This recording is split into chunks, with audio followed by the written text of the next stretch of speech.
ആങ്ങളെ പെങ്ങളും കൂടി എങ്ങോട്ടാ പോകുന്നത്? നിങ്ങൾ രണ്ടാളും എത്രാം ക്ലാസ്സിലാ പഠിക്കുന്നത്? സ്കൂളും വിട്ടു വരികയാണോ രണ്ടാളും? അച്ഛനും മക്കളും എവിടെയാ പോകുന്നത്?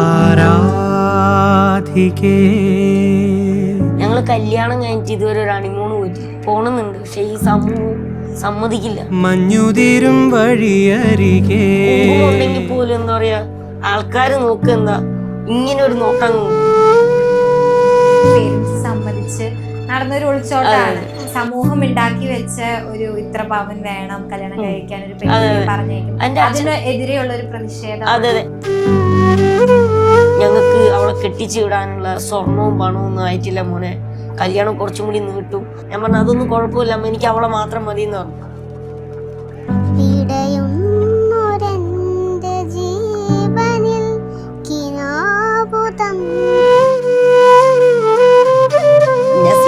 വിളിക്കാൻ അവൻ ഹുസൈന്ന് വിളിക്കും.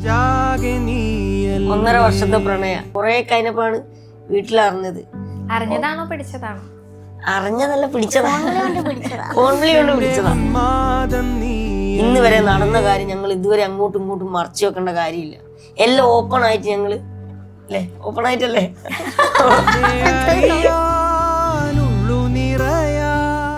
Hi all, welcome to B for place Malayalam. ഇന്ന് നമ്മുടെ കൂടെ ജോയിൻ ചെയ്തിരിക്കുന്നത് ലിറ്റിൽ കപ്പിൾസ് ആണ്. Hi Amala and Sithara, welcome to the show. സുഖമായിട്ടിരിക്കുന്നോ? സുഖമായിട്ടിരിക്കുന്നു. എന്താ ഇപ്പോഴത്തെ മെയിൻ പരിപാടി? ഇപ്പോഴത്തെ പരിപാടി എന്ന് പറഞ്ഞാല് ഇപ്പൊ ഞാനൊരു പടത്തിൽ അഭിനയിച്ചു. അത് കഴിഞ്ഞ് പിന്നെ കുറച്ച് ഇന്റർവ്യൂവും കാര്യങ്ങള് ഞങ്ങള് സോഷ്യൽ മീഡിയ ആയിട്ട് മുന്നോട്ട് പോകുന്നു. എങ്ങനെ ഉണ്ടായിരുന്നു വാലന്റൈൻസ് ഡേ? വാലന്റൈൻസ് ഡേ എന്ന് പറയുന്നത് ഞങ്ങളെ ജീവിതത്തില് 1.5 വർഷത്തെ പ്രണയ. ആ സമയത്ത് വാലന്റൈൻസ് ഡേ ഞങ്ങൾക്ക് ആഘോഷിക്കാൻ പറ്റിയിട്ടില്ല. രണ്ടും രണ്ട് സ്ഥലത്ത്. Long distance relation. അതെ, അവള് പത്തനംതിട്ട, ഞാനിങ്ങ് കോഴിക്കോട്.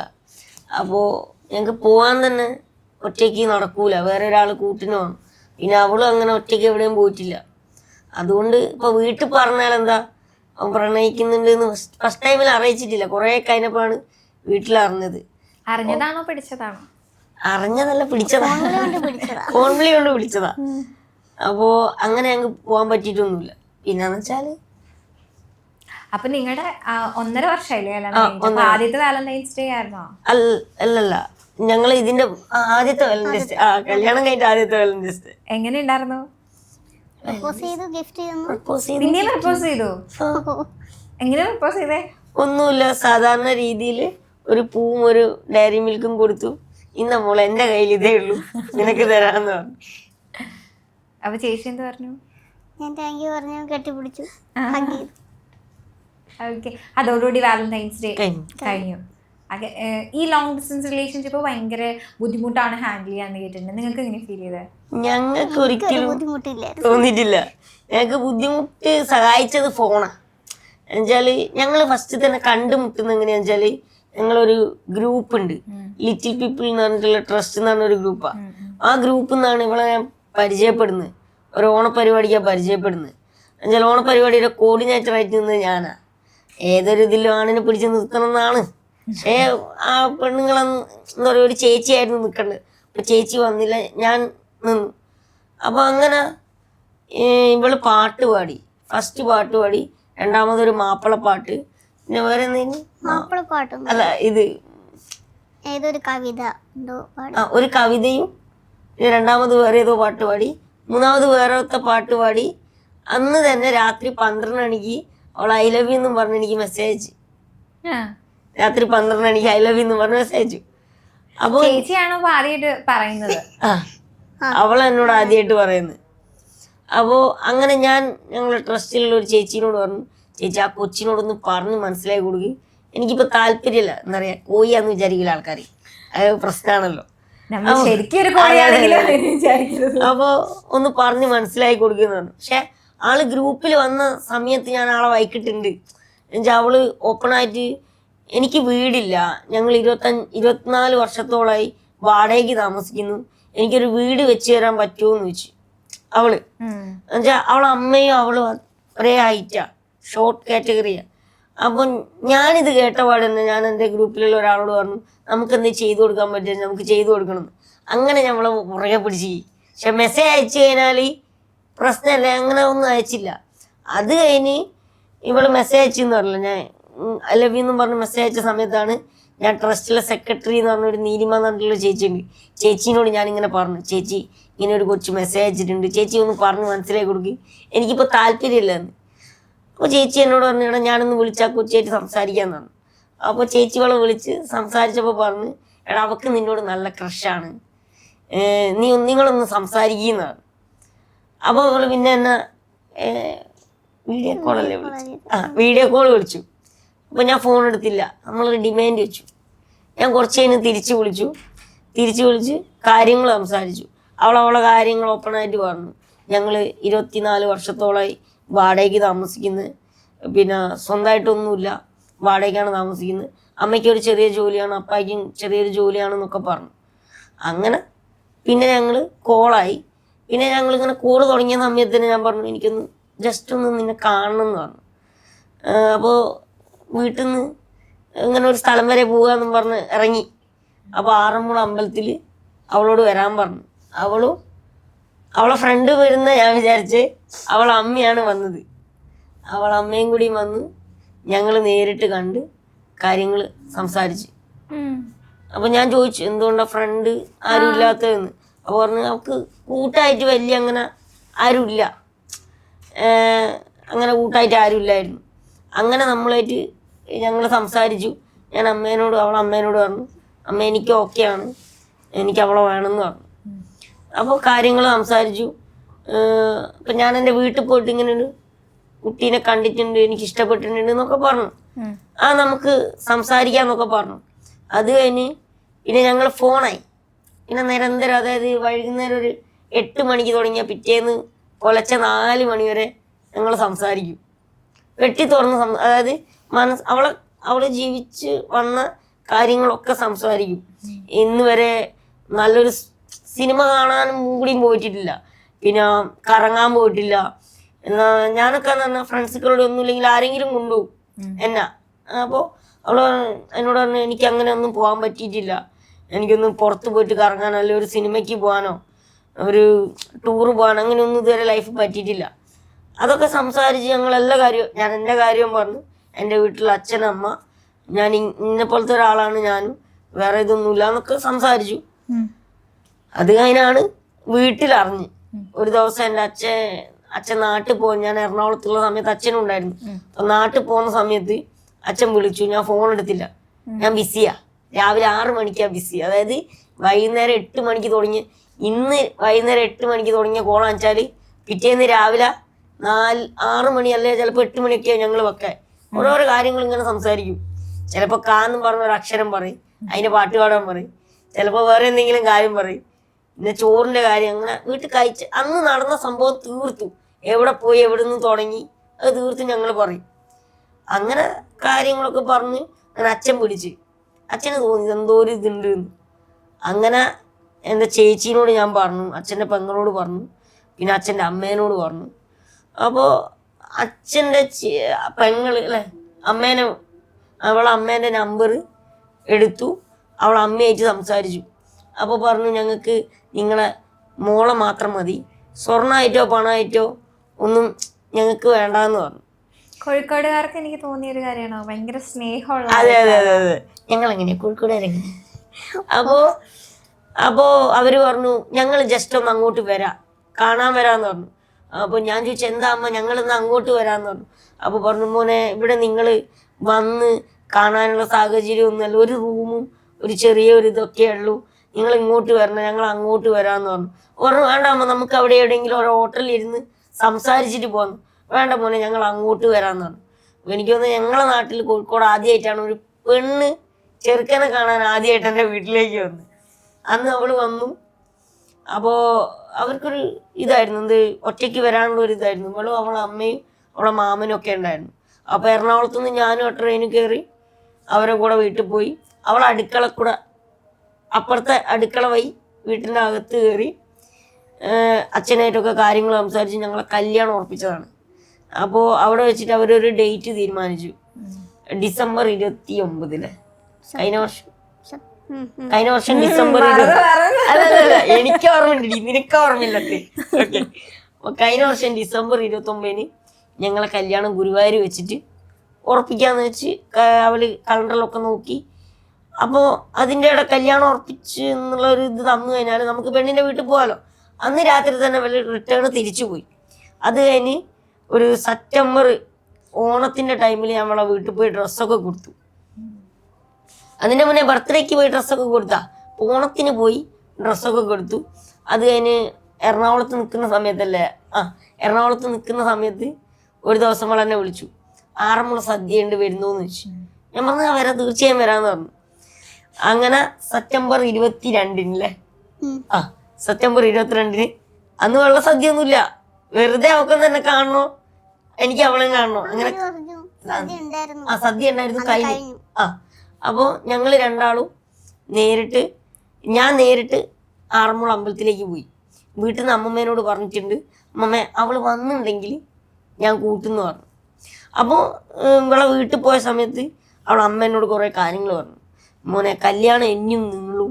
എന്ന് വെച്ചാൽ എന്താ അമ്മ അങ്ങനെ കല്യാണം നീളുന്നതെന്ന് ചോദിച്ചു. അപ്പോൾ പറഞ്ഞു, ഞങ്ങൾക്ക് അവളെ കെട്ടിച്ച് വിടാനുള്ള സ്വർണവും പണവും ഒന്നും ആയിട്ടില്ല മോനെ, കല്യാണം കുറച്ചും കൂടി നീട്ടും, നമ്മൾ പറഞ്ഞ ഡേറ്റിനെക്കാട്ടും നീട്ടുമെന്ന് പറഞ്ഞു. അപ്പം ഞാൻ ചോദിച്ചു, അമ്മ എനിക്ക് സ്വർണ്ണമായിട്ടോ പണമായിട്ടോ ഒന്നും വേണ്ട.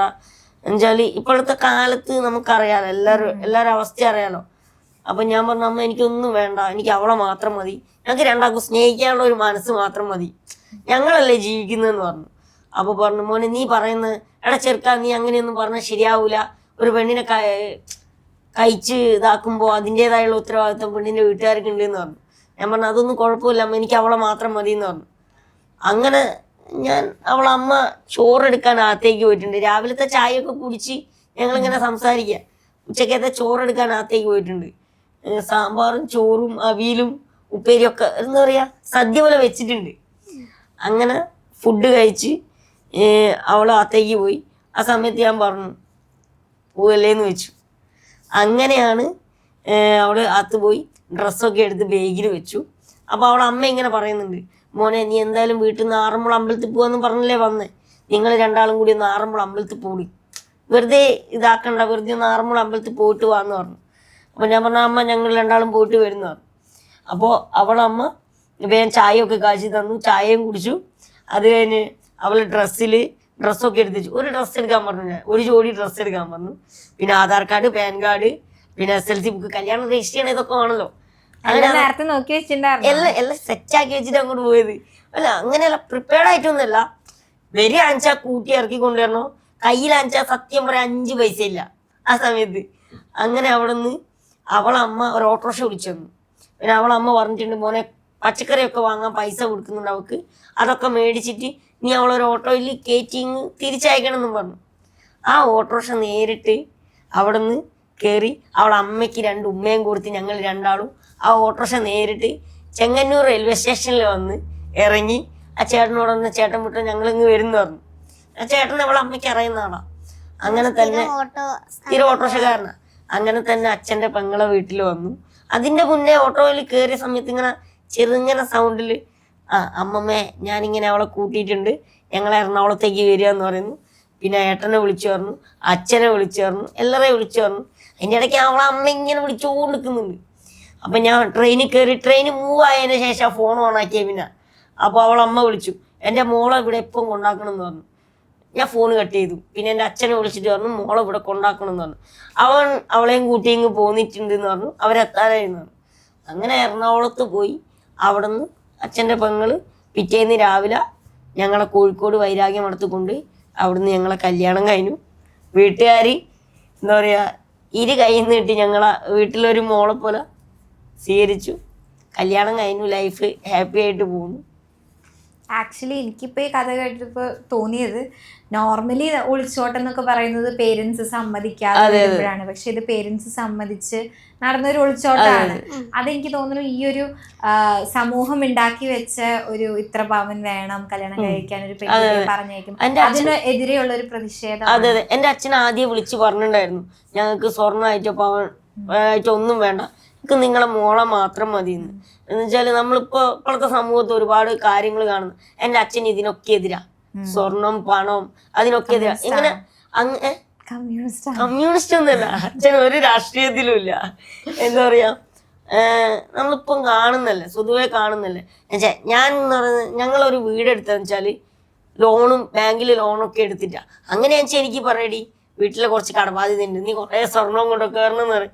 ഞാൻ അതൊന്നും അവളോട് പറഞ്ഞില്ല. എന്താ പറയുക, സ്നേഹിക്കാനുള്ള ഒരു മനസ്സാണ്. അല്ല, ഞാൻ അവളോട് ഒരൊറ്റ കാര്യം പറഞ്ഞിട്ടുള്ളൂ, എൻ്റെ അച്ഛനും അമ്മേനെ നീ പൊന്നോള് നോക്കണം, അതുപോലെ തന്നെ നിൻ്റെ അച്ഛനും അമ്മേനെ ഞാൻ പൊന്നോള് നോക്കും. ഈ ഒരു കാര്യം മാത്രമേ ഞങ്ങൾ പറഞ്ഞിട്ടുള്ളൂ. ഇന്ന് വരെ ജീവിതത്തിൽ ഇന്ന് വരെ നടന്ന കാര്യം ഞങ്ങൾ ഇതുവരെ അങ്ങോട്ടും ഇങ്ങോട്ടും മറച്ചു വെക്കേണ്ട കാര്യമില്ല. എല്ലാം ഓപ്പൺ ആയിട്ട് ഞങ്ങൾ അല്ലേ, ഓപ്പൺ ആയിട്ടല്ലേ, ഓപ്പൺ ആയിട്ടാണ്, എന്താ ഒരു സാക്ഷ്യം. ഓപ്പൺ ആയിട്ട് എല്ലാ കാര്യവും തുറന്നു പറഞ്ഞാൽ ചെയ്യുന്നു. ഒന്നും മറച്ചു വെക്കേണ്ട കാര്യമില്ല. ഇപ്പൊ ചേട്ടൻ പറഞ്ഞ ലവ് സ്റ്റോറിയിൽ പറയാതെ പറഞ്ഞൊരു സംഭവം ഉണ്ട്. നമ്മുടെ ചേച്ചി ഭയങ്കര നല്ലൊരു പാട്ടുകാരിയാണ്. അതെ, ചേച്ചിയുടെ 2 വരി പാട്ട് നമുക്ക് വേണ്ടി. പിടയുന്നൊരെന്റെ ജീവനിൽ കിനാബു തന്ന കൺമണി, നീലെങ്കിലെന്നിലെ പ്രകാശമില്ലിനി, മിഴിനീരു പെയ്ത മാരിയിൽ കെടാതെ കാത്ത പുഞ്ചിരി, നീ എന്നൊരാ പ്രതീക്ഷയിൽ എരിഞ്ഞ പൊൻതിരി. എന്നാലും ചേട്ടൻ വീണു പോയ ആ പാട്ട് ഏതായിരുന്നു? അത് നമ്മുടെ ബാച്ചുലർ പാർട്ടിക്കകത്തൊരു പാട്ടുണ്ട്. അതേതാ? അതുകൂടി ഒന്ന് പാടാം. ചേട്ടൻ ഒന്നുകൂടി വീഴ്ത്താൻ പറ്റുമോ? കാർമുകിലിൻ പിടഞ്ഞുണരും തുലാമിന്നലായി നീ, വാതിലുകൾ തുറന്നണയും നിലാനാണമായി നീ, വിമശമെന്തോ കാത്തിരുന്നു, അലസമേതോ മൗനമാണും, വിവശലോലം കാത്തിരുന്നു, അലസമേതോ മൗനമാണും, പറയാതറിഞ്ഞു നാം. ബാക്കിയും കൂടി ഒന്ന് വേണം, ആ ഫ്ലോയിൽ വന്നതായിരുന്നു. ഈ ഫാദരെ പാടി എനിക്ക് ഇത് കിട്ടൂല. അപ്പം ഇനി അടുത്തത് ചോദിക്കാൻ പോകുന്നത് വെച്ച് കഴിഞ്ഞാൽ, ചേച്ചിക്ക് ചേട്ടനിൽ ഇഷ്ടപ്പെട്ട ഒരു 3 ക്വാളിറ്റീസ്. ഒന്നുമില്ല പറയാൻ. പിന്നെ എല്ലാം തുറന്നു പറയുന്ന ആളാ. പിന്നെ എന്റെ കാര്യങ്ങളൊക്കെ പറഞ്ഞപ്പം കുഴപ്പമില്ല, കൊറേ പുറകെ നടന്നു, എന്നിട്ടാണ് ഞാൻ വീണത്. ഉം. പിന്നെ 3 വേണം. പിന്നെ അങ്ങനൊന്നും നിർബന്ധിക്കാറില്ല, ഇത് ചെയ് ഇത് ചെയ് നമുക്ക് ഇഷ്ടമുള്ളത് നിന്റെ ഇഷ്ടമെന്ന് പറയും. പിന്നെ ഡ്രസ്സിന്റെ കാര്യത്തിലൊന്നും നിനക്ക് ഇഷ്ടമുള്ള ഇടാൻ പറയും, അത്ര. വേറെ ചേട്ടൻ എന്താ ചേച്ചിയിൽ ഇഷ്ടപ്പെടാൻ ഇഷ്ടപ്പെട്ടത്? ഇഷ്ടപ്പെട്ട ഞാൻ പറഞ്ഞില്ല, ഒന്നാമത്തെ അവള് പറഞ്ഞ കാര്യം തന്നെയാ, എല്ലാ കാര്യം ഞങ്ങൾ അങ്ങോട്ടും ഇങ്ങോട്ടും ഓപ്പണായിട്ട് തുറന്നു പറയും. രണ്ടാമത്തത് ആൾക്ക് ഇന്ന് നിർബന്ധമില്ല ഇന്നെടുത്ത് പോകണം. ഞങ്ങൾ കല്യാണം കഴിഞ്ഞിട്ട് ഇതുവരെ ഒരു ഹണിമൂൺ പോയിട്ടില്ല, ഒരു ടൂറ് പോയിട്ടില്ല. പോണം, ഞങ്ങൾക്ക് പോണമെന്നുണ്ട്, പക്ഷെ ഈ സമൂഹം സമ്മതിക്കില്ല. ഞാനിപ്പോൾ ഒരു വണ്ടി എടുത്തിട്ടുണ്ട്, എവിടെ എറണാകുളത്തേക്ക് വരണമെങ്കിൽ അല്ലെങ്കിൽ മറ്റു സ്ഥലത്തേക്കൊക്കെ പോകണമെങ്കിൽ ഞങ്ങളിപ്പോൾ ഒരു വണ്ടി എടുത്തേക്കുക. എന്നുവെച്ചാൽ എനിക്ക് അത്രയും ബാധ്യതകളുണ്ട്, വീടിൻ്റെ ലോണ് കാര്യങ്ങളൊക്കെ ഉണ്ട്. അതിൻ്റെ ഇടയിലാണ് എന്താ പറയുക, കുറച്ച് പൈസ നമുക്ക് കിട്ടുന്ന ഈ വർക്ക് ഉദ്ഘാടനം അങ്ങനെയുള്ള ഇനോഗ്രേഷൻ പ്രൊമോഷനൊക്കെ കിട്ടിയിട്ട് ചെറിയൊരു വണ്ടി എടുത്തിട്ടുണ്ട്. എന്നുവെച്ചാൽ എന്തുകൊണ്ടാണെന്ന് വെച്ചാൽ നമ്മളിപ്പോൾ ഒരു ട്രെയിനിൽ വരുമ്പോൾ സമയത്ത് ആങ്ങളെയും പെങ്ങളും കൂടി എങ്ങോട്ടാണ് പോകുന്നത്? നിങ്ങൾ രണ്ടാളും എത്രാം ക്ലാസ്സിലാണ് പഠിക്കുന്നത്? സ്കൂളും വിട്ട് വരികയാണോ രണ്ടാളും? നിങ്ങൾ രണ്ടാളും ഇപ്പം ഞാനും എൻ്റെ ഏട്ടനും ഇവളും കൂടിയാണ് പോകുന്നതെന്ന് വെച്ചാൽ അച്ഛനും മക്കളും എവിടെയാണ് പോകുന്നത്? ആ ഒരു ചോദ്യമാണ്. ഇപ്പോൾ അവളും അച്ഛനാ പോകുന്നത് ഇങ്ങനെ ചോദിക്കും, മോളെയും കുട്ടിയെവിടെയാണ് പോകുന്നതെന്ന് ചോദിക്കും. ഇത് ഒരു കുങ്കുമം ഉണ്ടെങ്കിൽ പോലും എന്താ പറയുക, ആൾക്കാർ നോക്കുക എന്താ, ഇങ്ങനെ ഒരു നോട്ടം നോക്കൂ, നെറ്റിയിലോട്ട് നോക്കൂല ആൾക്കാർ. അപ്പോൾ ഞങ്ങൾ ഒരു ദിവസം ഒരു പ്രോഗ്രാമിന് വേണ്ടിയിട്ട് കല്യാണം കഴിഞ്ഞ സമയത്ത് എറണാകുളത്ത് വന്ന് ആലുവ റെയിൽവേ സ്റ്റേഷനിൽ കുറേ ആൾക്കാർ ഇങ്ങനെ ഇരിക്കുക. അപ്പോൾ ഞങ്ങളെ നോക്കിയിട്ട് ഇതേ നോക്കിയേ 2 പിള്ളേർ പോകുന്ന നോക്കിയേ അല്ലേ, 2 പിള്ളേർ പോകുന്ന നോക്കിയെന്ന്. പക്ഷെ ആൾക്കാരെ കണ്ണിൽ നമ്മളെന്തോ പോലെ, പക്ഷെ നമ്മളെ കണ്ണിൽ നമ്മൾ വലിയ ആൾക്കാരാണ്. അതെന്താണെന്ന് അറിയില്ല, ഇവിടുത്തെ ജനറേഷൻ്റെ പ്രശ്നമാണ്. എന്താ പറയുക, ഞാൻ ജാർഖണ്ഡിൽ പോയ ആൾക്കാരാണ്. അവിടെയൊക്കെ എന്ന് പറയുന്നത് നമ്മൾ കാണുമ്പോൾ എന്തോ ഒരു വലിയൊരിതാ അവർക്ക്, ബയ്യ ഒരു നമസ്തേ എന്നൊക്കെയുള്ള രീതിയിലൊക്കെയാണ് സംസാരിക്കുക അവര്. പക്ഷെ ഇവിടെയുള്ള ആൾക്കാർ കാണും പ്രശ്നങ്ങൾ. എന്താ പറയാ, നമ്മളെ കാണുമ്പോൾ ഒരു ഇത് കളിയാക്കാനായിട്ട് കുറച്ച് ആൾക്കാരുണ്ട്. പക്ഷെ എനിക്ക് തോന്നുന്നു കേരളയല്ലേ ഏറ്റവും കൂടുതൽ സാക്ഷരതയുള്ള നല്ലത്. ഞാൻ പറഞ്ഞില്ലേ, ഫുൾ ആൾക്കാരെ ഞാൻ പറയുന്നില്ല, കുറച്ച് ആൾക്കാർ എന്താ പറയാ നെഗറ്റീവ് പറയാൻ കുറച്ച് ആൾക്കാരുണ്ട്. എനിക്ക് ചോദിക്കാനുള്ള എന്താന്നോ, ഇങ്ങനെ കളിയാക്കുന്നവർക്കും ഞങ്ങളെപ്പോലെയുള്ള മക്കൾ ഉണ്ടായിക്കഴിഞ്ഞാൽ അവരെന്ത് ചെയ്യും? ഞങ്ങള് ഒരാളല്ല, രണ്ടാളല്ല, കേരളത്തില് 160 പേരിന്റെ മുകളിലോട്ടുള്ള ആൾക്കാരുണ്ട്. ഞങ്ങളൊരു ട്രസ്റ്റ് ഉണ്ട്, ലിറ്റിൽ പീപ്പിൾ എന്ന് പറഞ്ഞിട്ടുള്ള ഒരു ട്രസ്റ്റ്. ഒരു കുടക്കീയിൽ എല്ലാ ആൾക്കാരെയും ചേർത്ത് പിടിക്കുക. ഞങ്ങളെപ്പോലെയുള്ള കാസർഗോഡ് മുതൽ തിരുവനന്തപുരം വരെയുള്ള ആൾക്കാരുണ്ട്, എല്ലാ ജില്ലയിലുള്ള ആൾക്കാരുണ്ട്. ഞങ്ങളെ ഉന്നമനത്തിന് വേണ്ടിയിട്ട് ഞങ്ങളെല്ലാവരെയും ചേർത്ത് പിടിച്ച് അവരെ മുന്നോട്ട് കൊണ്ടുവരിക. ഇപ്പോൾ സിത്തു തന്നെ എന്താ പറയാ, വീട്ടിൽ ഇരിക്കുന്ന ഒരാളാണ്. സിത്തു, ഞാൻ സിത്തൂസി എന്ന് വിളിക്കാം, അവൾ അമലൂസി എന്ന് വിളിക്കും. ഇപ്പൊ സിത്തു തന്നെ വീട്ടിന്റെ ഉള്ളില് അടച്ചിട്ട റൂമിൽ ഇരിക്കുന്ന അവളെ അമ്മ ജോലിക്ക് പോകുമ്പോ അവൾ അവിടെ ഇരിക്കും. ഒരു ജോലിക്ക് ഇപ്പൊ +2 ഒക്കെ കഴിഞ്ഞ് എന്തായിരുന്നു കഴിഞ്ഞത്, ഡിപ്ലോമ അല്ല, ഡിപ്ലോമ കഴിഞ്ഞ ആളാ. ജോലിക്ക് നോക്കും, ട്രൈ ചെയ്യും. എന്നോട് ഇതൊക്കെ പറഞ്ഞ കാര്യമാണ്. ട്രൈ ചെയ്ത് അവിടെ പോയി ഇന്റർവ്യൂവിന് അറ്റൻഡ് ചെയ്യുമ്പോൾ പറയും, ഞങ്ങൾ ഇങ്ങനെയുള്ള ഒരാളെയല്ല ഉദ്ദേശിച്ചത്. ഫോട്ടോസ് നമ്മൾ അയച്ചു കൊടുക്കും, ഫോട്ടോസ് അയക്കാൻ പറഞ്ഞാൽ ഞാൻ അയച്ചു ഒരു പോന്നോളൂ എന്ന് പറയും. പക്ഷെ അവർക്കറിയില്ലല്ലോ എനിക്ക് ഹൈറ്റിന്റെ പ്രശ്നമുള്ളതാണ്. നമ്മൾ ഇങ്ങനെയുള്ള ഒരാളെയല്ല ഉദ്ദേശിച്ചത്. ഇപ്പൊ ഒരു PSCന്റെ എക്സാം നമ്മൾ കൊടുക്കാൻ പോകുമ്പോൾ നമ്മളെ ഫ്രണ്ട്സുകളൊക്കെ കൊടുത്തിട്ടുണ്ടെങ്കിൽ ഹൈറ്റിന്റെ പ്രശ്നം ഉണ്ടാവും. പോലീസ് കൊടുക്കാൻ പറ്റില്ല നമുക്ക്. റെയിൽവേന്റെ ചിലതിൽ ഹൈറ്റിന്റെ പ്രശ്നമുണ്ട്. പിന്നെ അതേപോലെ തന്നെ ഫയർഫോഴ്സ്, അതിന് ഹൈറ്റിന്റെ പ്രശ്നമുണ്ട്.